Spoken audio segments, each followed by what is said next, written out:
The Royal Rumble is the most exciting match in all of WWE, and with the 2025 Rumble right around the corner, there's one clear choice for who should win the match, punch their ticket to WrestleMania, and potentially win a world championship at the Showcase of the Immortals.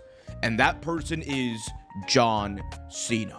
There is going to be a lot made over the next couple of months about the final run of John Cena's career. There's going to be a lot of spectacle around it, and there's going to be a lot of emotion around it. One of the greatest stars in the history of not just WWE, but the business of professional wrestling is calling it quits. He is retiring at the end of the year, and when you have that, you have to make sure that he goes out in a profound and powerful way. And while I know that many out there believe that one of the ways you could tell a compelling story with John Cena is having him work towards that world championship match and having him kind of earn it by losing in the Rumble, maybe doing it in the Elimination Chamber match, I think right now is the perfect time to actually do the opposite. Everyone knows and expects John Cena to win his 17th World Championship and break a WWE record. And when you know that, when you have fans who are pretty much expecting that to happen one way or another, I think one way to temper expectations and potentially give the fans a little bit of a curveball is by having him win it at WrestleMania and telling a very clear story. Have John Cena win the Royal Rumble, become the guy to face the American Nightmare Cody Rhodes at WrestleMania, as we're all pretty much sure at this point that that is going to be the match for both of them, and have him beat Cody at Mania. And with that, you not only have John Cena winning his 17th World Championship, winning his 3rd Royal Rumble, and doing it in one of the most legendary runs of his career, but you also have something that John Cena doesn't have much of at this point, and that is time. Time to tell one final story with John Cena as the champion. Time to have the fans celebrate and enjoy a final John Cena championship run, and time for John Cena to build up to what we are all expecting, his retirement match against the American Nightmare, Cody Rhodes. And if we are looking forward to how WWE should do this, there's a few different ways you could go about it. Obviously, there is the babyface dynamic. You have Cody Rhodes, who is essentially this generation's John Cena, not in how much he means to WWE, but just in the position that he's in. He is the white meat babyface. He is their go-to superhero of this era. And for John Cena, you have him coming back to a reality in WWE where he knows this. He knows that Cody Rhodes has, in many ways, filled the spot that John Cena had a couple of years ago. He knows that Cody Rhodes is the guy who is doing all of the Make-A-Wishes. He knows that Cody Rhodes is the guy that all of the kids want to meet. He knows that Cody Rhodes is the guy who's getting the loudest reaction by hook or by crook every single night.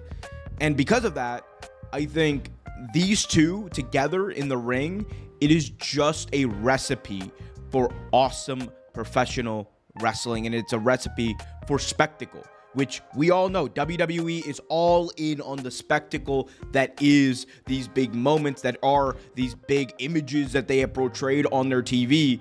And John Cena and Cody Rhodes in the ring together at WrestleMania in the main event in what will be John Cena's final WrestleMania is definitely fitting of what WWE would want out of that image. And doing that as a babyface dynamic wouldn't even hurt them, because I truly believe that if there's two people who could pull it off, it is Cody and John Cena.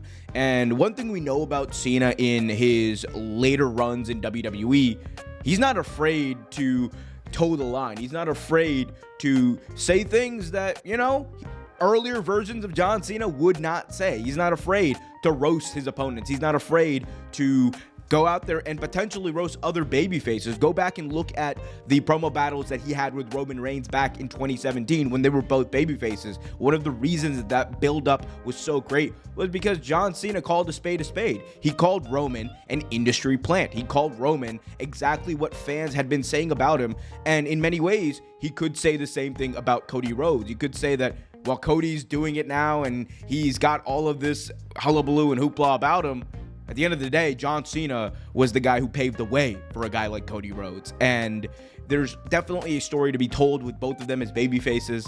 But I also believe that if WWE does it right, there's certainly a story to be told with a heel John Cena and babyface Cody dynamic, where a heel John Cena in some way, shape, or form cheats to win at WrestleMania, and we get a couple of months of heel John Cena defending the belt, being on top of WWE, and really dominating everything, all leading up to Cody Rhodes, who we all know has been built up to be the big hero babyface of this company. It all builds up to Cody defeating John Cena in the end and vanquishing the Giant, vanquishing him and sending him off into the sunset with one of the most dominant and unexpected turns of a career that we have ever seen. And whether they do it with the heel babyface dynamic or the babyface dynamic, it doesn't matter. This has money printed all over it, and that's why I think that WWE will eventually go in this direction. It just seems like a no-brainer. Think about the merch that you would sell with John Cena, knowing that there's this big match. Think about the tickets that you would sell going into WrestleMania 41. We all know that WrestleMania 41 is being built up to be one of, if not the quote-unquote biggest WrestleManias of all time. Give us something that fits that billing. We know at this point that The Rock is likely not going to be at Mania in a competitive capacity. He is doing Moana reshoots in the spring, and it does not look like he's going to be there. So if Cody and John Cena is the match, let's just get it over with and get everyone ready for it right off the bat. Give us a couple of months to build it up.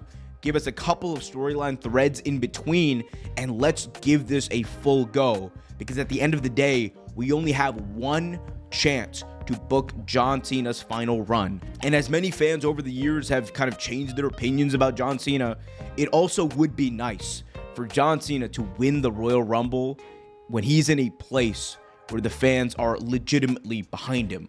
And I think that's what you were going to see in Indianapolis. You were going to see fans, thousands of them, tens of thousands of them, clamoring, begging WWE to have John Cena win.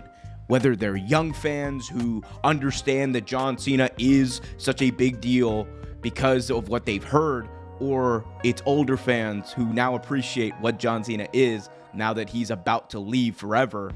I think that would be a special moment, and it would be something that WWE honestly would be able to give to fans as a piece of goodwill, and it would also just be a spectacular moment.